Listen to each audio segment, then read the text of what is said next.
না, তাহলে বিপদ থেকে বিপদ আসবে। এখন তো হচ্ছেই তাই। এখন যদি আপনি বলেন যে ডক্টর ইউনূস সাহেব তার নিজের প্রতিষ্ঠিত ব্যাংকের কর মকুফ করে দিয়ে জনগণের উপরে কর বসাইছে, তাই না? তো এই জিনিসগুলোকে এখন, এরকম কথাগুলোকে এখন আসবে না? সে কেন সন্দেহ, কিসের কারণে? কারণ সন্দেহটা তৈরি করেছে সরকার। সরকারের যারা উপদেষ্টা রয়েছেন তারাই সন্দেহটা তৈরি করেছে, এবং এই সন্দেহের জায়গাটা তারা ক্লিয়ার করতে পারছে না। আপনি জানেন যে রাজনীতিতে আওয়ামী লীগের সবচেয়ে বড় শত্রু ছিল শেখ হাসিনার জিহ্বা। আগামী নির্বাচনে আপনি 10টা দলও পাবেন না। আজকে তো প্রায় 53টা 51টা রাজনৈতিক দল আপনার নিবন্ধিত দল।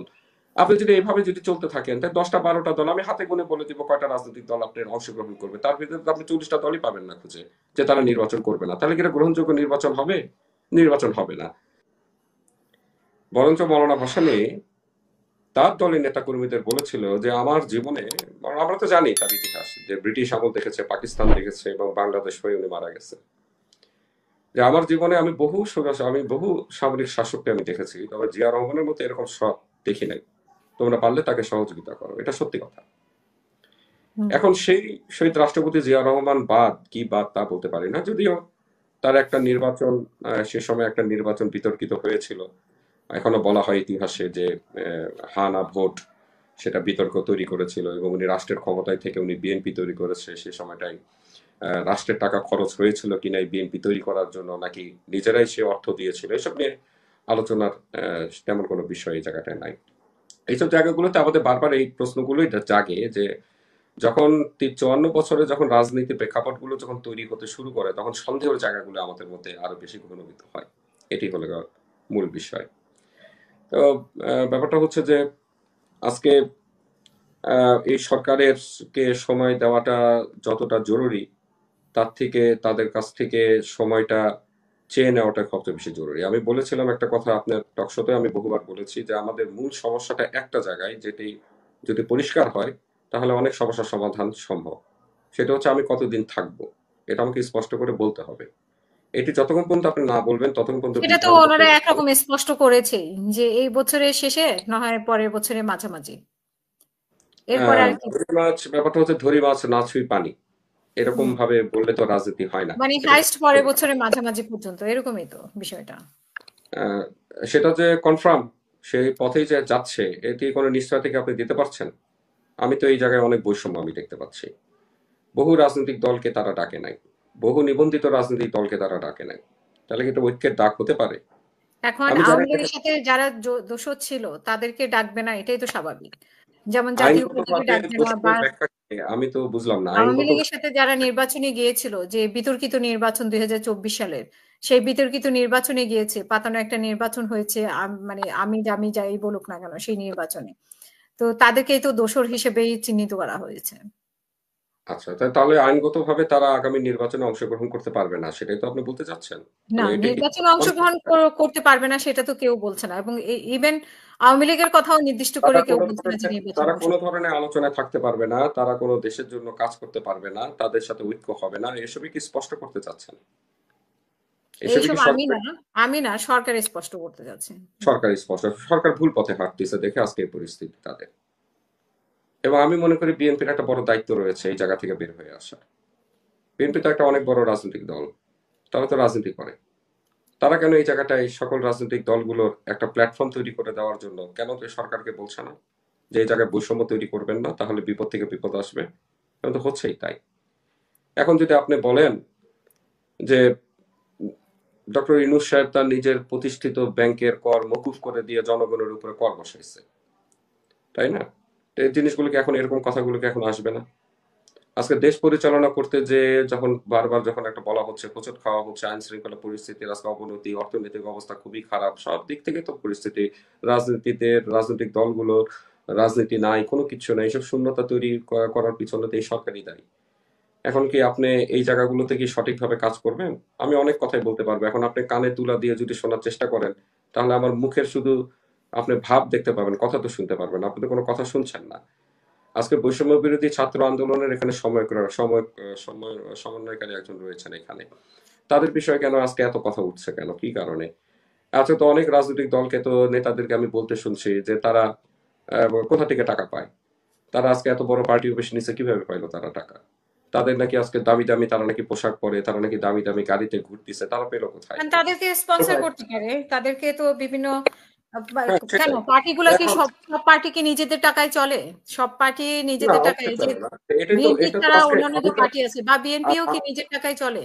আমি তো সেই কথাটাই তো বলছি, সেই কথাটা বলছি। কোথায় যখন তারা আন্দোলন করেছিল, কখন তারা মাইক ভাড়া কোথা থেকে পেয়েছে সেই বিষয়ে তো কখনো কেউ প্রশ্ন করে নাই, করেছে? তারা দিনের পর দিন না খেয়ে খেয়ে যেভাবে হোক তারা আন্দোলন করেছে, সে সময় টাকা লাগে নাই তাদের? তাদের তো লাগছে, একটা মাইক হলে আপনারা তো। কি এটা খবর নিয়েছেন আন্দোলনের সময় ওরা কিভাবে দিন কাটিয়েছে? এক বাসায় থেকেছে এক রাত, আরেক বাসায় থেকেছে, রাত জেগে থেকেছে, জঙ্গলে ঘুমিয়েছে। এগুলো তো আমরা শুনেছি, আমাদের কাছে বলেছেন। তো সেই খবরগুলো আপনি মাইকের খবর নিচ্ছেন, কিন্তু আপনি কি ওই খবরটা নিয়েছেন যে ওরা কোথায় ছিল, কিভাবে আমি তো আন্দোলন সেটাই করেছে? বললাম, খেয়ে না খেয়ে তারা যে আন্দোলন করেছে সেই খবর কি তারা নিয়েছে? কিন্তু আজকে তাদের দল গঠনকে নিয়ে আজকে এত বিতর্ক তৈরি হচ্ছে কেন? সন্দেহ কিসের কারণে? কারণ সন্দেহটা তৈরি করেছে সরকার, সরকারের যারা উপদেষ্টা রয়েছেন তারা সন্দেহটা তৈরি করেছে, এবং এই সন্দেহের জায়গাটা তারা ক্লিয়ার করতে পারছে না। আপনি জানেন যে রাজনীতিতে আওয়ামী লীগের সবচেয়ে বড় শত্রু ছিল শেখ হাসিনার জিহ্বা, এবং তার জিহ্বা আজকে তাকে 12টা বাজায় ছেড়ে দিচ্ছে। আজকে যদি সমন্বয়কদের জিহ্বা যদি তাদের আজকে শত্রু পরিণত হয়, তাহলে কি তারা বেশি দূর আগাতে পারবে? তাদেরকে তো একটা জিনিস বুঝে রাখতে হবে যে তারা জন্মগতভাবেই যে আন্দোলনটা তারা করেছে এবং যে নতুন দল তারা আজকে তৈরি করতে যাচ্ছে, সেটা কিন্তু আওয়ামী লীগ সারা জীবনের জন্য তাদের শত্রু, সারা জীবনের জন্য শত্রু। সেটা সে আওয়ামী লীগ বিলীন হোক আর না হোক, কবে হবে কি হবে তাও কেউ বলতে পারে না। তারপরেও কি তাদের জিহ্বা কি একটু সাবধান করবে না? তারা কি আরো শত্রু বাড়াতে চায়? রাজনীতিতে বাবা অনেক কষ্ট। রাসেল ভাই, আমি আপনাকে তুমি করে বলছি না, আপনি এটাকে মাইন্ড করবেন না। আমরা ছাত্র জীবনে রাজনীতি করে আসছি, আমরা জেলও খাটছি, কিন্তু গল্পটা হচ্ছে যে আপনাদের কিছুটা সীমা, আপনাদের কিছুটা মানে কি বলবো, একটু একটু ধীর গতিতে চলাটা আপনাদের বেশি প্রয়োজন। কারণ অনেক নেতার মুখে কিন্তু এখন শুনছি যে ছাত্ররা বেয়াদবি করে, তারা সম্মান করতে জানে না সিনিয়রদেরকে। এই ধরনের কথাগুলো আসবে কেন? কি কারণে আসবে? আপনারা প্রথম অবস্থাতেই এত কিছুর উপরে হাত দিলে আপনারা রাজনীতি ঠিক করতে পারবেন না। এটার জন্য অনেক অভিজ্ঞতা প্রয়োজন। আমি আজকে বলি আপনাকে, আজকে বিএনপি যদি আন্দোলনে নামে, আপনারা 2 দিন টিকতে পারবে কেউ, বাংলাদেশ কলাপস করে দিতে পারবে। কিন্তু করতেছে না কেন? কারণ চাচ্ছে না যে এই সরকার কোনোভাবে ব্যর্থ হোক। আপনাদের সাথে বিএনপি বা অন্যান্য রাজনৈতিক দলের সাথে দ্বন্দ্বটা কি আমাকে বলেন? আমাদের রাজনৈতিক দল 2024 সালে অংশগ্রহণ করেছে, এটার সাথে আপনার কি দ্বন্দ্ব? আমার, আপনার সাথে আমার কি দ্বন্দ্ব? এটা কি ধরনের কথা যে আমি দোষর, আমার রাজনৈতিক দল দোষর, তারা শেখ হাসিনার অধীনে নির্বাচনে গেছে? আমি এখনো বলবো যে তত্ত্বাবধায়ক সরকার ব্যবস্থা আমি সমর্থন করি না, আমার দল এখনো তত্ত্বাবধায়ক সরকার ব্যবস্থা সমর্থন করে না। তত্ত্বাবধায়ক সরকারের অধীনে নির্বাচন আমরা মোটেও বিশ্বাস করি না। তারপরে তো বিএনপি বলেছে যে সারা জীবনের জন্য আমরা যদি ক্ষমতায় যাই, সারা জীবনের জন্য তত্ত্বাবধায়ক সরকারের অধীনে নির্বাচন হবে। কিন্তু আমরা এই পদ্ধতিকে তো বিশ্বাস করি না। এমন একটি ব্যবস্থা আমাদেরকে করতে হবে যে ব্যবস্থার মাধ্যমে যাতে স্বৈরাচারে রূপান্তরিত না হোক, নির্বাচন যাতে কোনোভাবেই বাধাগ্রস্ত না হোক, এই ব্যবস্থাগুলো করার জন্য তো সব রাজনৈতিক দলগুলোকে তো আপনার ডাকতে হবে এই সরকারকে। এখন আমি বলি, এই সরকার তো একটি মানে আপৎকালীন সরকার, কিন্তু এই আপৎকালীন সরকার কি আজকে মানে বিপদের কারণ হয়ে দাঁড়াচ্ছে নাকি? এটি এখন কিন্তু কথা। আমি আমি পরেশ ভাই, আমি আপনার কাছে একটা প্রশ্ন জানতে চাই। 2024 সালের নির্বাচনে আপনাদেরকে বুঝিয়ে শুনিয়ে, মানে যেসব আপনি না, মানে আপনারা যেসব দল গিয়েছেন তাদেরকে বুঝিয়ে শুনিয়ে নিয়ে গেছে, বিএনপি কে ছাড়া নির্বাচনটা হয়েছে, সম্ভবত বিএনপি কে নিয়ে নির্বাচনটা করা, কিন্তু বিএনপি কে আলাদা রাখা হয়েছে ইচ্ছে করেই, যাতে বিএনপি এই নির্বাচনে অংশগ্রহণ করতে না পারে। সেখানে অন্য দলগুলো অংশগ্রহণ করেছে, এটা শোনা যায় বিভিন্ন ভাবে। আহ এটা নিয়ে বিতর্ক আছে যে বিভিন্ন ভাবে ম্যানেজ করেছে, হ্যাঁ, যাকে যেভাবে। তো সেই প্রশ্নগুলোর উত্তর আপনারা কি দিবেন? আপনারা যে এখন ছাত্রদের যে নৈতিকতা নিয়ে সকল প্রশ্ন করেছেন, যে সকল 24 যারা রাজনৈতিক, নির্বাচনে গিয়েছে তাদের নৈতিকতা কোথায়?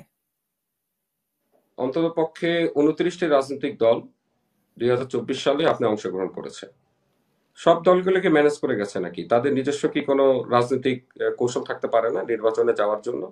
থাকতে তো পারে। সব দুই দল হাজার না, কিছু কিছু দল তো হ্যাঁ, ছিল, না, হ্যাঁ, সেই কিছু কিছু দল দলগুলোকে তো আপনারা তাদের সাথে সেই শুরুতেই। দলগুলো তো সেই দলগুলো তো রাজনীতিতে এমনি আপনি প্রত্যাখ্যিত হয়ে যাবে জনগণের কাছে। মাঠে তো তারা যেতে পারবে কি পারবে না তাই তো সন্দেহ। তাদের রাজনীতি করতে দিলেও তারা জনগণের কাছে যে ভোট দিতে পারবে কিনা সেটা তো সন্দেহ আছে। থাকুক না তার 200-300 ভোট, সে যেতে পারবে কিনা সেটাই তো সন্দেহ আছে। হুম। যারা আপনি সবাইকে নিয়ে অনেক কেন আপনি ধন্যবাদ কেন? পরশ আপনাকে। হ্যাঁ, আমি আরেকটা বলি আপনাকে, দেখেন হুম। 2018 সালে বিএনপি ঐক্যফ্রন্টের ব্যানারে তারা নির্বাচনে আসলো না, কাউকে না কাউকে তারা মেন্টর মানতে হয়েছে। এখন ওই নির্বাচনটা কতটুকু যুক্তিসঙ্গত ছিল? তারা তো 7টা আসনও পেয়েছিল, একজন নারী সংসদ সদস্য সংরক্ষিত সহ তারা 7টা আসনে তারা সংসদ সদস্য ছিল। আমি তো মনে করি যে বিএনপি আপনার তার আইনগত মানে যাতে কোনো ঝামেলার মধ্যে না পড়ে ভবিষ্যতে, সেই জন্য সে 2018 সালের নির্বাচনে অংশগ্রহণ করেছে। কারণ এখানে আপনি স্পষ্ট বলাই আছে আপনি নির্বাচন কমিশনের আইনে যে পরপর 2টি নির্বাচন না করলে তার নিবন্ধন বাতিল হয়ে যাবে। তো 2024-এর নির্বাচনে অনেক রাজনৈতিক দলই আছে যারা কিনা এই তার নিবন্ধন বাঁচানোর জন্য হলেও তারা এই নির্বাচনে অংশগ্রহণ করেছে, বা তারা তত্ত্বাবধায়ক সরকার ব্যবস্থাকে সমর্থন করে নাই বলে সেটার জন্য তারা আপনার নির্বাচনে অংশগ্রহণ করেছে। তারা জানে যে হেরে যাবে। যখন নির্বাচন চলে তখন আপনার টক শোতে আমি এসেছি, তখন আমি বলেছি যে আওয়ামী লীগ তো সরকার গঠন করে ফেলছে, আওয়ামী লীগ আর ঠেকানোর কোনো উপায় নাই। আপনার টক শো গুলোতে আপনি বের করে দেখেন, তখনও তো আমি ছিলাম। তো তখন যদি আমি সাহস রেখে এই কথাটা বলতে পারি, আর তখন তো আমি তখনও বলেছি যে বিরোধী দল কে হবে সেটা নিয়ে এখন আপনার দর কষাকষি চলতেছে। এখন দর কষাকষির ভিতরে জাতীয় পার্টি আগে আছে। এখন জাতীয় পার্টি সরাসরি নির্বাচনের মাধ্যমে আপনার বিরোধী দল হইতে ভয় পায়, সেজন্য সে আওয়ামী লীগের কাছে ধর্ণা দিচ্ছে, দিয়ে বলছে যে আমাকে সিট ছেড়ে দাও, না তো আমি বিরোধী দল হতে পারবো না। কেন আওয়ামী লীগ তাকে কয়েকটা সিট ছেড়ে দিচ্ছে। তো এইসব তো বলছি, সেই সময় তো আপনাকে বলা হয়েছে। কেন আপনি নির্বাচন আমি যখন আন্দোলনের রূপরেখা হিসাবে যখন আমি গ্রহণ করে নিয়ে যখন আমি নির্বাচন করছি, সেই ক্ষেত্রে আপনি এখনো কেন বলেন যে 2024 সালের নির্বাচনে যারা অংশ নিয়েছে তারা শেখ হাসিনার দোষক? এই কথা বলে আপনি বিভক্তির পথে যদি আপনি যেতে চান, তাহলে আপনি ঠিক করছেন কি আপনি আমাকে বলেন। জি। আচ্ছা ধরেন আগামী নির্বাচনে আপনি 10টা দলও পাবেন না, আজকে তো প্রায় 51টা রাজনৈতিক দল আপনার নিবন্ধিত দল। আপনি যদি এইভাবে যদি চলতে থাকেন, তাই 10টা 12টা দল আমি হাতে গুনে বলে দিব কয়টা রাজনৈতিক দল আপনার অংশগ্রহণ করবে, তার ভিতরে তো আপনি 40টা দলই পাবেন না খুঁজে যে তারা নির্বাচন করবে না। তাহলে কি এটা গ্রহণযোগ্য নির্বাচন হবে? নির্বাচন হবে না। তো অনেকগুলো বহুব্রী একটা প্রবলেমের মধ্যে আমরা পড়েছি এই জায়গায়।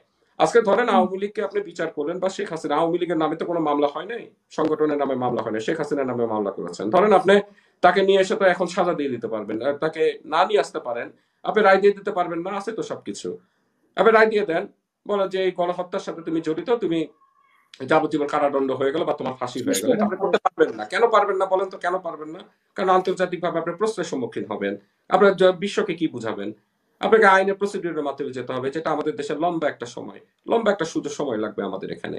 তো ব্যাপারটা হচ্ছে যে আপনি সকলের সহযোগিতা দিয়ে যদি আপনি দেশকে শাসন করতে চান, তাহলে আপনাকে রাজনৈতিক দলগুলোকে আপনার একটা প্ল্যাটফর্মের মধ্যে আপনাকে নিয়ে আসতে হবে। এই কারণে আপনার নিরপেক্ষতা নিয়ে প্রশ্ন উঠছে, এবং আপনাকে নিরপেক্ষ আপনি আদৌ থাকতে পারবেন কিনা সেটা নিয়েও এখন প্রশ্ন উঠছে। আজকে ছাত্ররা আপনার সরকার মানে কি বলে আপনি দল গঠন করবে, এত সহজ না তো যে তারা নির্বাচনে আসলে তারা ভোট পেয়ে যাবে।